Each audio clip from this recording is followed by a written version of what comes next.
విశేషముగా 9 రోజులు కూడా శ్రీరామనవోత్సవాలు ఎప్పుడు జరుగుతున్నాయి. అలాగే ఈ సంవత్సరం కూడా శ్రీరామనవోత్సవాలు ప్రారంభమై ప్రతిరోజు కూడా ఉదయం సాయంత్రం పూజల కార్యక్రమాలు.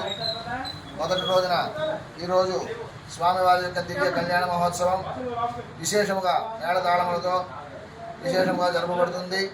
అలాగే 9 రోజులు పూర్తయిన తర్వాత మధ్యలో 7వ రోజు స్వామివారికి శ్రీ పుష్పోత్సవం జరుగుతుంది. పొద్దున చక్రస్నానం, సాయంత్రం శ్రీ పుష్పోత్సవ కార్యక్రమాలు 7వ రోజు జరుగుతాయి.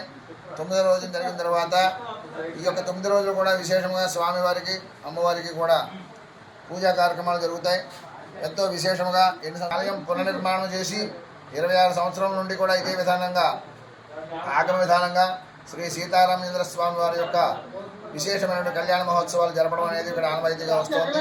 భక్త మహాశయులందరూ కూడా సామూహికంగా, అందులో యాదవ సంఘం వారందరూ కూడా విశేషంగా స్వామివారి యొక్క కళ్యాణోత్సవాల్లో పాల్గొని అందరూ తమ శక్తి కొలది శ్రమదానం, ఆర్థిక దానం, చందాల రూపంలోనూ భక్తులు అందరూ కూడా సహకరించడం, విశేషంగా ఈ యొక్క కళ్యాణోత్సవాలు జరగడం అనేది ఈ యొక్క 26 సంవత్సరం నుండి విశేషంగా జరుగుతోంది.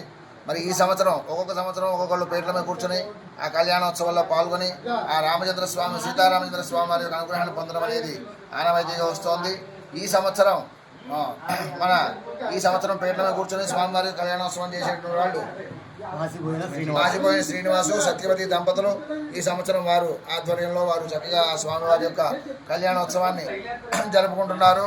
వారికి ఆ సీతారామచంద్ర స్వామి వారి యొక్క అనుగ్రహం పరిపూర్ణంగా ఉండాలని కోరుకుంటూ భక్తులందరూ కూడా ఈ కళ్యాణోత్సవంలో పాల్గొని సీతారామచంద్ర స్వామి వారి యొక్క కళ్యాణోత్సవాన్ని తిలకించి తలంబరాల అక్షతలను శిరస్సును ధరించి తీర్థప్రసాదం స్వీకరించి ఆ సీతారామచంద్ర స్వామి వారి యొక్క యాదవుల వీధిలో వేంచేసి ఉన్నటువంటి శ్రీ సీతారామచంద్ర స్వామి వారి యొక్క అనుగ్రహాన్ని పొందుతారని మరీ తెలియజేస్తున్నాం. జై శ్రీరామ్, జై శ్రీరామ్.